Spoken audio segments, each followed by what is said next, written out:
할렐루야. 안녕하십니까. 샬롬교회 왕덕봉 목사입니다. 요즘 고등학교에서 1, 2학년은 기말고사 중이고요. 3학년은 수능을 끝내고 졸업고사 끝나고 그 다음에 대학의 발표를 기다리고 있습니다. 얼마나 떨릴까요?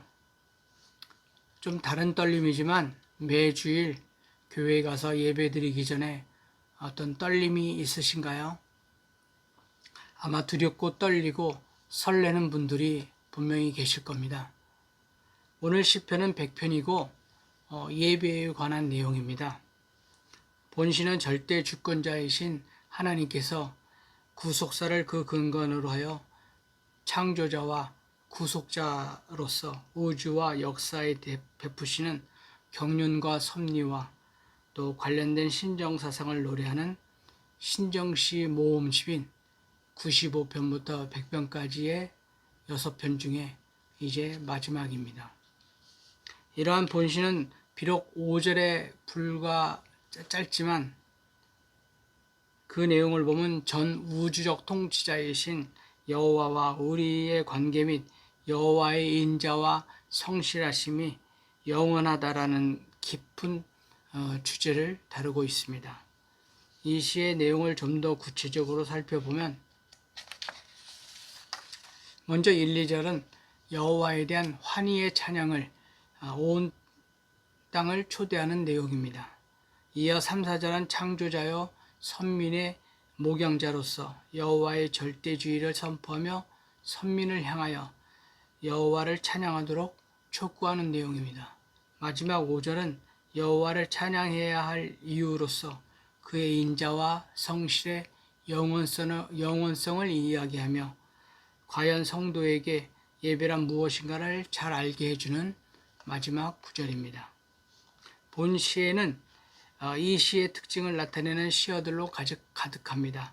즐거이 부를지어다, 기쁨, 노래, 감사, 송축, 찬송 이런 낱말들로 많이 나오고 있지요. 그런데 이 모든 표현들은 표현만 다를 뿐 한 가지 의미를 나타내는 것입니다. 그것은 바로 예배는 잔치요 축제라는 이야기이지요. 하나님을 믿는 우리가 매주일 하나님 앞에 나오면서 잊지 말아야 할 것이 있다면 바로 이것입니다. 예배는 하늘나라의 축제입니다. 성경을 잘 보면 하늘나라를 잔치에 비유하는 것을 우리는 결코 어렵지 않게 볼 수 있습니다. 예배는 우리가 하늘나라에 가서도 해야 할 일이지요. 이 땅에서의 예배란 우리가 하나님께 예배해야 하는 의무를 이행하는 것도 있지만 본질적 의미에서 보면 하늘나라에 가서 할 일을 이곳에서 연습하고 훈련하는 의미도 있습니다. 그래서 시편을 보면 우리는 찬양과 기쁨과 행복으로 이끄는 표현들이 대단히 많다는 것을 알 수 있습니다. 또한 구약 성경에는 이스라엘 백성들의 예배를 잔치와 같은 기쁨의 날로 여겼다는 증거들이 여기저기 발견될 수 있지요. 성도에게 있어서 예배는 잔치이고 축제입니다. 그러므로 여러분 이 기쁨의 예배, 축제의 예배에 기쁨으로 참여하시고 이 기쁨을 마음껏 얻어가시며 또 여러분 자신이 적극적으로 이 날을 축제와 잔치의 날로 만드시기를 바랍니다. 1, 2절은 물론이요 3절, 5절까지 찾아볼 수 있는 기쁨의 특징은 그 대상이 특정된 것이 아니고 온 세상을 향하고 있다는 점입니다. 바로 이러한 특성 때문에 성경은 예배와 하나님 나라를 잔치에 자주 비유하고 있습니다. 본래 잔치란 초청하는 사람과 초청을 받은 대상이 있지요. 하지만 그 기쁨이 흘러 넘칠 때는 달라집니다. 이를테면 초청 대상을 가리지 않지요. 기쁨이 클 때는 아무나 와도 좋소라는 말을 할 수가 있습니다. 예수님을 만난 빌립을 보십시오. 그는 예수님의 명령이 아니더라도 그 친구인 나다나엘을 찾아가 예수님 앞으로 강력하게 데리고 왔습니다. 수가성의 여인조차 그간의 부끄러움을 잊고 자기가 물 기르러 왔다는 사실조차 잊은 채 마을 사람들에게 가서 예수 그리스도를 알리고 또 그 사람들을 예수님 앞으로 초청한 것이지요. 부활의 그리스도를 만난 막달라 마리아와 또 다른 마리아 역시 너무 기뻐서 한숨에 다름박질하여 그 기쁜 소식을 제자들에게 알렸습니다. 이러한 마음으로 예배를 드릴 때 하나님께서도 그 예배를 연락하실 수 있는 겁니다. 그것이 우리의 삶 전체에 지대한 영향을 끼쳐 불행한 인생을 행복한 인생으로 바꾸어 놓는 것이지요. 부정적이던 인생을 적극적 인생으로, 타락과 퇴폐로 얼룩진 인생을 생산적이고 경건한 인생으로 바꿔놓을 수 있습니다. 진정 여러분은 기쁨과 감사가 흘러넘쳐 주님께로 달려나가는 성도가 되시기를 간절히 바랍니다. 4절에서 시인은 감사함으로 그 문에 들어가며 찬송함으로 그 궁정에 들어가서 그에게 감사하며 그 이름을 송축할지어다 라고 촉구하고 있습니다. 이 말씀의 진정한 의미가 무엇입니까? 예배의 문을 여는 열쇠가 찬양과 기쁨과 감사라는 것이지요. 여러분, 우리는 주일날 예배드리러 올 때 교회의 문을 열고 들어오는데 아무 지장 없이 들어올 수 있습니다. 누구든지 교회의 문을 열고 예배드리러 올 수 있는 것이지요. 다만 문제는 어떻게 그렇게 문을 열고 들어왔다고 해서 예배의 문, 하늘 보좌의 문까지 열 수 있느냐가 관건이지요. 시인의 이 고백, 이 선언에 따르면 아니라는 것입니다. 바울과 실라가 빌립보옥에 갇혔을 때도 이런 유사한 일이 일어났죠. 당시 온문은 굳게 닫히고 착고에 매여 손발을 움직일 수 없을 정도이지요. 그런데 그들은 한밤중에 일어나 하나님을 찬양했습니다.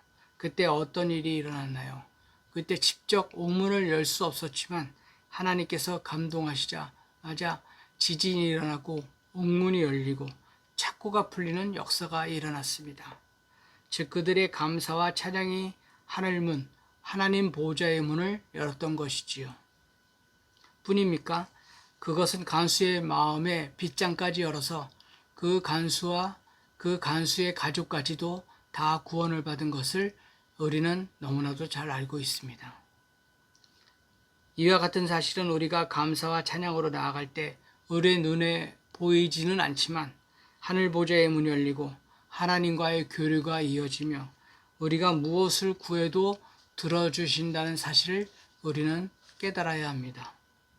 그래서 성경은 우리에게 어떤 고민되는 상황에서도 감사함으로 하나님께 아뢰라고 말하고 있습니다.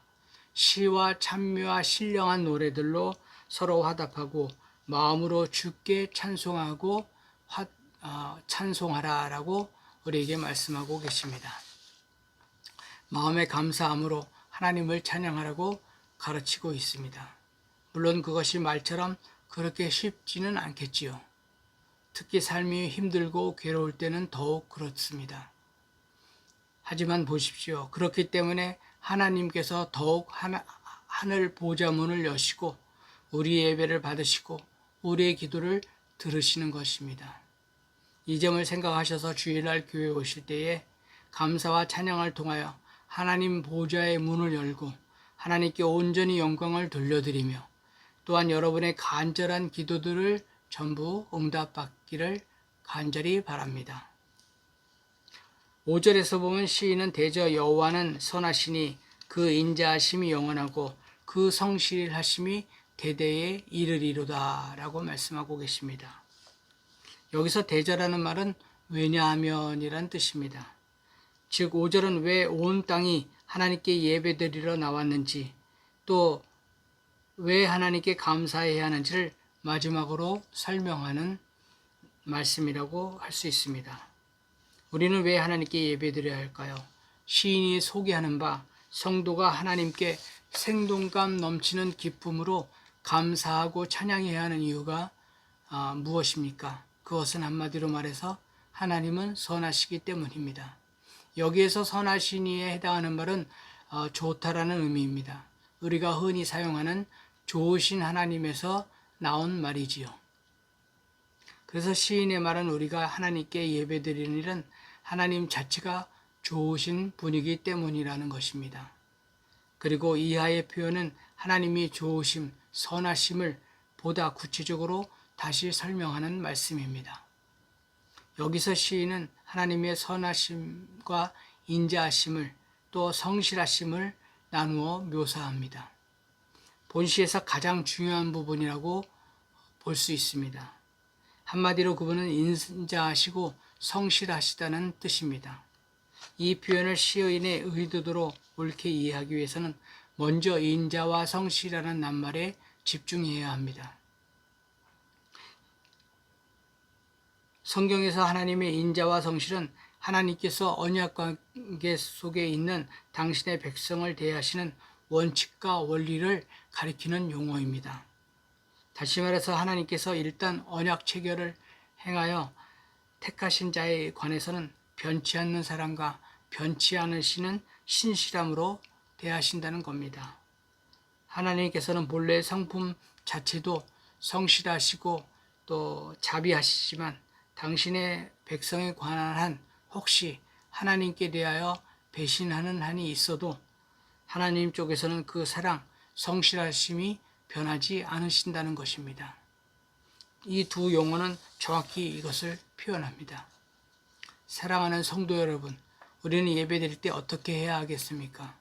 먼저는 우리의 예배의 대상이 여호와 하나님이신 것을 꼭 기억해야 합니다. 그는 우리를 지으신 자이며 기르신 자입니다. 우상과 같이 허무한 것이 아니지요. 또 우상과 같이 보이지는 않지만 살아계시는 자존적 절대 초월자로서 이 세상과 우리 인상들을 그 넓고 깊은 경륜과 섭리로 다스리는 분이십니다. 또한 하나님께 예배드릴 때는 억지로가 아니라 기쁨으로 드려야 하겠지요. 하나님 우리에게 좋은 것 주시기를 기뻐하시는 분입니다. 그러한 하나님을 예배하면서 억지로 하는 것은 결코 바른 태도가 아니지요. 마지막으로 감사함으로 예배 드려야 합니다. 사실 예배라는 말 속에는 감사라는 의미가 내포되어 있습니다. 감사가 빠진 예배는 하나님을 기쁘시게 할 수 없지요. 감사가 없는 예배는 하나님의 보좌를 움직일 수 없습니다. 그러므로 우리는 하나님을 예배드릴 때 감사함으로 예배드려야 하겠지요. 여러분은 이러한 예배의 조건을 기억하여 그 조건을 충족시키는 예배를 드림으로써 그 예배가 하나님께 연락되고 그로 인하여 하나님의 복을 누리시기 바랍니다. 아멘. 유튜브를 벌써 2021년도 11월 10일로 시작을 해서 이제 만 2년이 넘었고 시편으로는 100편까지 왔고 횟수는 107번째가 됐습니다. 그간에 투석하면서 사건 사고가 많았지만 하나님의 은혜로 여기까지 온 것은 정말 제가 이끌고 온 것이 아니다라는 것이 항상 생각이 듭니다. 1, 20분밖에 되지 않는 내용이지만 저 나름대로 열심히 해서 올렸는데요. 다 하나님의 은혜입니다. 다름이 아니라 제가 8월 27일자로 교회를 개척하지 않았습니까? 샬롬 교회이지요. 제가 좀 더 교회에 집중을 해야 할 것 같습니다. 물론 학교도 조만간 퇴직을 할 거고요. 그러나 유튜브를 그만두는 건 아닙니다. 교회 설교를 하면서 따로 개인 채널 같은 것을 하는 것은 좀 보기가 그렇습니다. 그래서 교회 설교를 이제 올려야 될 것 같습니다. 그동안에 구독해 주시고 또 좋아요 눌러 주시고 댓글 올려주신 분들에게 정말로 감사드립니다. 좀 더 업그레이드를 해서 내년 2월이나 늦어도 3월이 되면 한번 설교를 재정비해서 올리겠습니다. 제가 처음 시편을 할 때 보는 시편은 고난과 찬양이라고 했지요. 기억나시나요? 다윗이 받은 고난과 어려움을 시간과 공간은 다르지만 다들 겪으셨고 또 지금도 겪어 나가시리라 믿습니다. 고난은 어떻게 표현하여 보여드리기도 좀 곤란하지만 마지막으로 제가 좋아하는 짧은 찬양을 들려드리고 기도도 시편의 마지막 편인 150편으로 마무리를 하고자 합니다. 여러분들의 삶 속에서 어려움과 고통과 괴로움이 있으시겠지만 하나님은 찬양하는 만큼은 잊지 마시고 주님 앞에 나가서 꼭 찬양을 하시기 바랍니다. 또 예배에 최선을 다하시고 항상 예배에 성공하시기 바랍니다. 그동안 감사드립니다. 감사합니다. 다음에 꼭 뵙겠습니다.